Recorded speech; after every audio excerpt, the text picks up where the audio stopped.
crisis rocking the Labour Party of Lagos State is yet to be resolved. Last week, Thursday, on the morning show, Professor Gbadebo Awamaridi, the factional Labour Party governorship candidate in Lagos State, said he remains the authentic candidate of the party and described the election that saw the emergence of Mr. Rhodes Vivour as fraudulent. He also noted that according to the 2022 Electoral Act, the only means of replacing him through voluntary withdrawal or death. In an affidavit of non-withdrawal by Awamaridi at the State High Court in Abuja, he said that, in quote, "I hereby state under oath that I did not withdraw my candidature, and I am not withdrawing my candidature, and do not intend to withdraw my candidature, and I shall not withdraw my candidature." End quote. Joining us now on the show for a right of reply to Professor Gbadebo Awamaridi is Gbadebo Rhodes Vivour, a factional candidate of the Labour Party in Lagos State, whose name was substituted to the Independent National Electoral Commission, INEC. Good morning. Good morning. Thank you for joining us. Thank you. Good to be here. Good morning. Well, I mean, you had Tunu.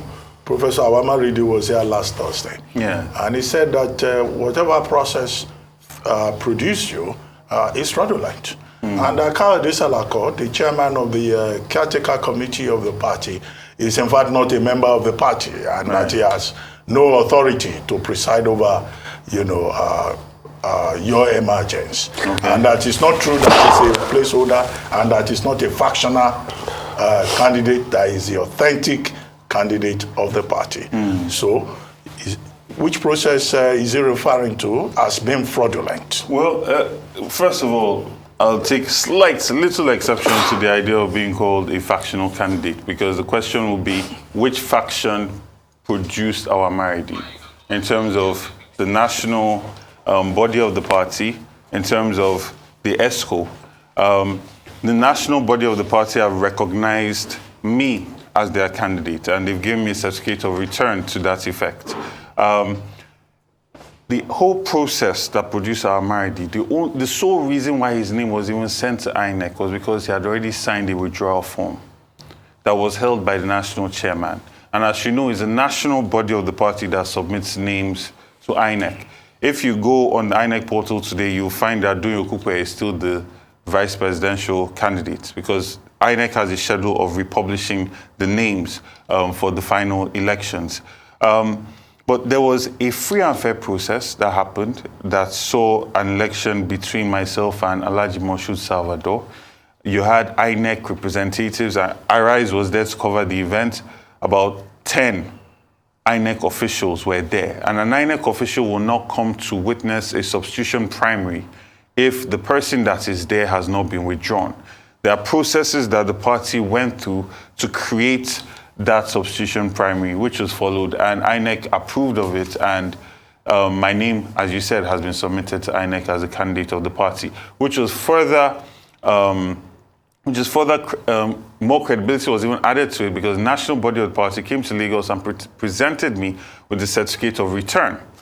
And also, when you speak to people at INEC, they will tell you that my name, as well as the name of my deputy, has been submitted in the system and is waiting for the scheduled publishing dates.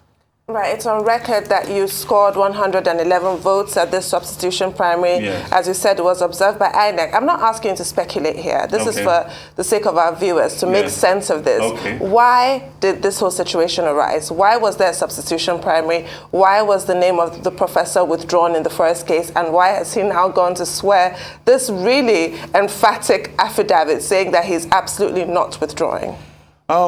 Honestly, like I said, there's a process. For instance, our nomination forms cost about 15 million, right? If I pay 15 million for a nomination form, I cannot be called a placeholder.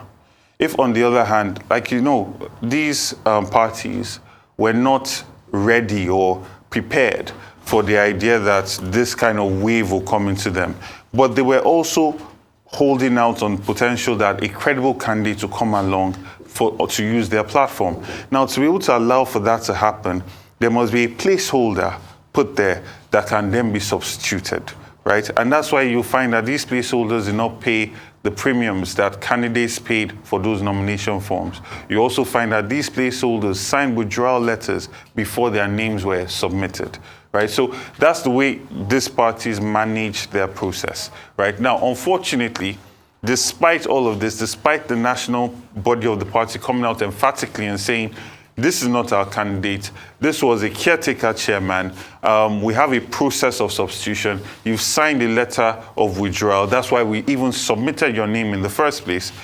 For some reason, he is going around and still emphatically claiming to be the candidate. But once INEC publishes this, he says it's gone to court. The party has not received any petitions or any court documents. I haven't received any. INEC is yet to receive any.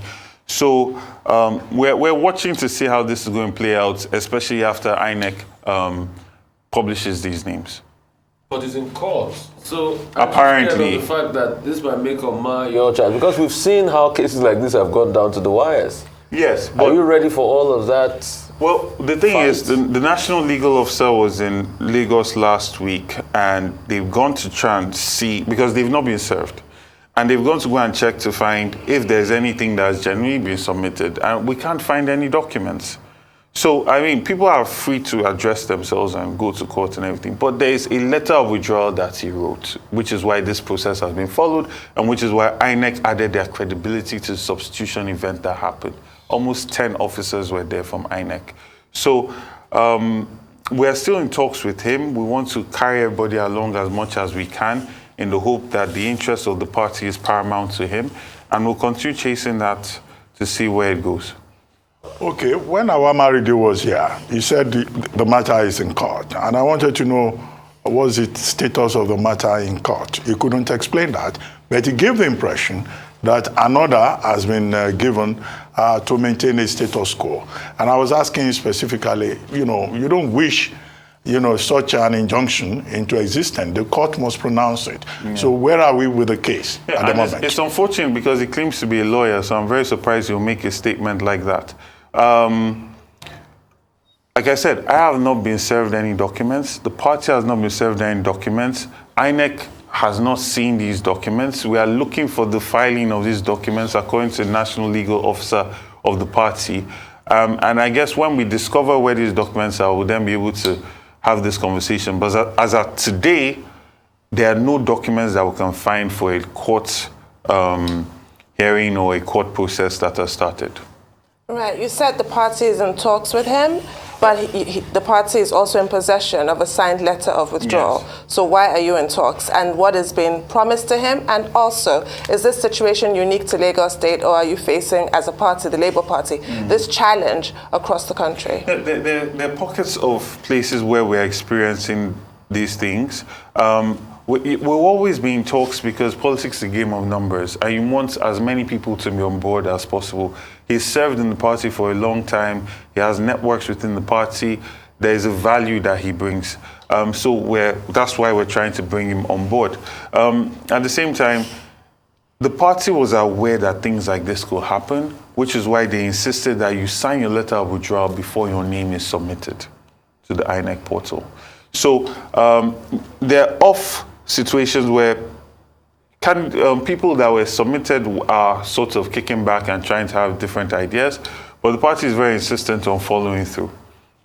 So let's talk about this certificate of return, because he talked about that. He said, why were you given a certificate of return in the first place? And it's INEC that issued a certificate of return. Why were you as a candidate given a certificate of return? And I also like, by extension, to ask you this. This buzz about the Labour Party, because I know you used to be a PDP person before. You campaigned, you were vying for Senate under the PDP at a point. In 2019. In 2019. This buzz about Labour Party, and all of a sudden you being a Labour Party candidate, is it because of the Obi mania? If Peter Obi mania had not emerged, would you still vie on that Labour Party for governor? So that's the second question. Okay. But the first one, for this certificate of return. So, and I'm also surprised that he'll make a statement like that. A party conducts a primary, and based on the results of that primary, they give their candidate a certificate of return to say you have gone to a primary and you have emerged as our candidate. I mean, it's something that's highly publicized. You find that all the PDP candidates who go to Abuja, Wadata, and in the presence of the president and national chairman, they'll be given their certificate of return. And then when you contest in general election and you emerge victorious, INEC gives you a certificate of return. So for the fact that the party did not give him a certificate of return, it's implicit in the fact that they have not said you are our candidate. That's the first thing. In relation to the Obi mania, I was senatorial candidate in 2019 for the PDP, and I was a gubernatorial aspirant in this last primary in the PDP. My choice to move to Labour Party was one.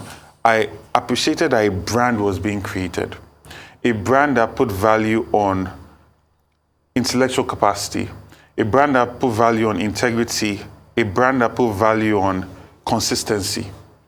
And when Peter Obi selected the vice presidential candidate, the typical thing that a politician will do will be to go and find a grassroots politician that, you know, can move, is a mass mobilizer, right? But in picking the candidate, the deputy that he did, you also see a continuity of that brand. And that was extremely attractive to me, because I feel that we need to cultivate a new voter demographic. We need to move away from the standard 19% voter turnout of the lodgers and, you know, grassroots, which is important. But then there's a quiet, sleeping majority that needs to get involved in politics and needs to be inspired to vote. And these people will come out and they're not going to be able to be bought, which can be truly the conscience and the custodians of democracy, in my opinion. And if you look at my career, my trajectory politically, I've always campaigned for people that are upwardly mobile, people that believe in dignity of labor, people that have the great ideas about Nigeria moving forward, moving Nigeria forward, but spend time tweeting and social media to get involved. Because if we leave politics to people that decide on our leadership based on stomach infrastructure, we will never really get anywhere. So these were the things that attracted me to the Labour Party over the ADC or over Accord Party. Labour Party centers people. Even the political ideology of Labour Party from NLC and TUC is about social welfare, is about putting people first, workers' rights. No, but you don't answer my question. My question is, was it because of the Obi mania you came to Labour Party? Because when you say Labour Party centers people, I know your antecedents. You're a free market capitalist. Yes. Your ideology doesn't align with Labour's ideology. Labour is full-on, bang-on left. Yes. All right, core left. Mm-hmm. So a free market capitalist in the Labour Party is a misnomer. That's what I'm asking. Is it the Obi mania that made you come to Labour? Okay, so that's the question. So I need to correct that, because the whole foray into politics was my 2-year campaign against genetic modified foods in Nigeria when Akume Additional was trying to bring it in. Now, if I'm a 100% capitalist, I would have been so I'll be pro that, right? But the idea is capitalism with a human face. And even when I speak to Labour Party leaders, I tell them we need to rethink this ideological bend, because you look at countries like China, they've moved along. Look at countries like Russia, they've adjusted a bit. And we need to bring that from the left, bring it a bit more central, understand the world that we're playing in now. But back to your question. The Obi mania did not just become what it is today. It's been on a trajectory. And I'm attracted to that. There are a lot of people that are not attracted to that, you know. But the idea behind it is something that I find very appealing, and that's why I chose to go to the Labour Party.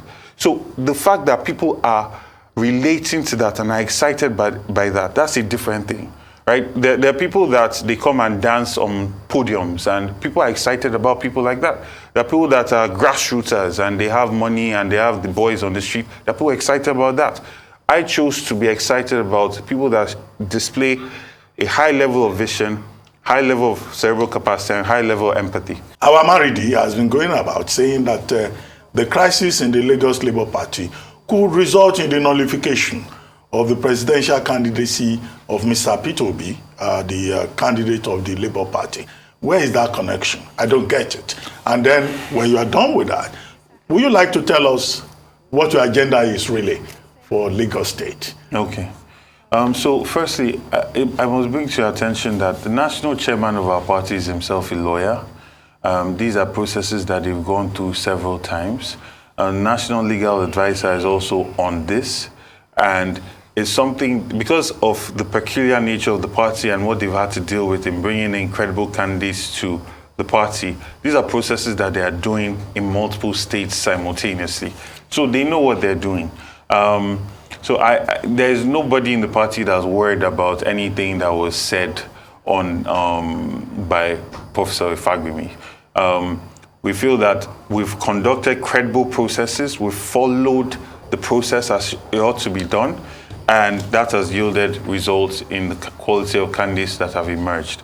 In relation to my agenda for Lagos State, it's not yet campaign season, but we can just talk about some issues that need to be addressed in Lagos. First of all, the core idea behind this run is to imbibe transparency and accountability in our system. Lagos State prides itself in generating so much money from the people of Lagos State, and that should go with a social contract. There must be a direct link between the taxes that you're paying and the value that you're getting from the state. It cannot be a situation where people are being taxed in multiple ways, but there's no direct benefit that you see to yourself as a resident of Lagos State. We also want to ensure that from the transportation system to the health sector to the education system, that Lagos State is working in an efficient way. It's time to move from development based on increasing taxes and applauding yourself for the amount of money you can raise to development based on human capacity development, infrastructure development, and social development. You have a situation where so much funds are being raised, but they are unaccounted for. Nobody can really say, this is what this money is being used for. Lagos State still operates in a very opaque system in relation to their finances. And we believe that the moment we can be transparent and accountable to the people and give them direct incentives for why they should pay taxes, we can then widen the tax net as well. Because there is no reason why you find that in the informal sector, people are constantly even paying high levels of tax, but they don't have any direct benefits. I'm talking about in the marketplaces, monies that are paid to Babalojas, Iyalojas, 120 billion that's generated by NERTW, that nobody can say what they're using that money for, over 120 billion in a year. What are these funds being used for? We want a Lagos State that works for everybody and have a situation where local governments are self-sustaining. So that then reduces the amount of load in relation to our transportation sector. One situation where development is evened out across the state. It's not just centrally done. So these are some of the ideas that we're trying to push for a Lagos that works for the needs of its today, because we are far behind. Right. What's your take on the sort of rather patronizing, paternalistic attitude that people tend to take towards young politicians like yourself and towards smaller parties like your party? Rufai referred to your sojourn at the PDP, but you were also a member of COA at some point. Yeah. So you've had experience being in a major party and now in two smaller parties. Yeah. What are the prospects of the Labour Party? And you personally, with regards to your experience, because I'm sure that's a question that's in the minds of some of our viewers right now. To be honest, I've been very fortunate and favored to have contested for Senate at 35. I was a beneficiary of Not Too Young to Run bill that was passed under the when I contested in the PDP. That was the largest central district in Nigeria by population. 10 local governments, is half of Lagos, and I did that at 35. So I cannot say that I've experienced any sort of discrimination based on my age in politics. I know that's not the story of everybody. With the COA party sojourn, it was a situation where you had to convince people to take a party seriously. You almost had to preach and build structures at the same time. With the Labour Party, you don't need to preach. People are excited, people are ready, people are organizing themselves autonomously. I was in Alimosho last Saturday, and there were groups that had already organized themselves. They had already appointed positions and responsibilities to themselves, and they're just looking to get into the party. So we have a huge amount of people. The party's job now is to create a system that brings all of them in an efficient way as possible and ensure that they have their stakeholders in this campaign. So it's a very, very different kettle of fish, because I said to somebody yesterday that I went for a meeting with some Labour Party faithful, and they gave me gifts. Now, this, you might not understand how big that is, but, but in typical Nigerian politics, you come to somewhere and you must be leaving gifts, right? So you have people that are organizing, their heart is in it, their funds are in it, their time is in it, and they're not doing it for personal gain. They're doing it because they believe that hopefully this can lead to a better Nigeria. And it's extremely refreshing. No, it is, because if politics starts to work like that in Nigeria, then you start to create servant leaders, not kings, and then complain that you have kings ruling over you. Okay. So you're going to be worrying a lot of the Igbo votes, which is a formidable part of the Labour votes in Lagos. And secondly, a lot of people are saying that the reason for the problem in the Labour Party is that the PDP establishment brought you into the Labour Party since you couldn't get deputy governorship slot in the PDP. And the likes of Bode George obviously is backing you. That's what they say. And they talked about Gbadebo R that openly declared, that he's now part of the Labour Party. And the PDP establishments are bringing their people into the Labour Party. And that's why they're offended and they're at sea. And what dynamics is a certain Salvador playing in all of this? Okay, so we're now getting to real politics. Real politics is about getting as many people from as many camps as possible, right? If you actually want to stand a chance of winning as opposed to marking attendance. There are people, we have the Lagos for a Greater Tomorrow that has also come from the APC that are going to bring in lots of votes from there. As somebody that 20 local government chairmen endorsed to be deputy governor, you can imagine that there's a certain level of credibility and relationships that we have there going for us. Moshood Salvador has a formidable structure across Lagos State as well. You spoke about Gbadebo R. Senator Sumbo Onitiri is also part of the Labour Party now. Chief Bode George has supported me, right? And so can we say support is also backing? There are many leaders supporting me. The entire BOT, right? They said to Jide, the candidate of the PDP, that we support this person to be deputy. He chose to bring somebody else that is also a stranger to the party to be deputy, right? So there are consequences to these things, right? So that's why they took you and you left and you went to Labour? No, that's why they said you cannot be benched. You cannot just sit out something after building so many structures, after working hard for so many years, and somebody that just came into the party feels that they can ride on this anyhow and just get away with it, And you also need a situation where the people in any party feel that this person is representing our interests. We have enough interaction with this person to be able to ensure that if we support him, he's not going to pretend as if he doesn't know us next year, right? And you have all of this on both sides, right, of all the major parties. Okay, we'd like to thank you very much, Gbadebo R for joining us, and to wish you well Thank you so with your ambition.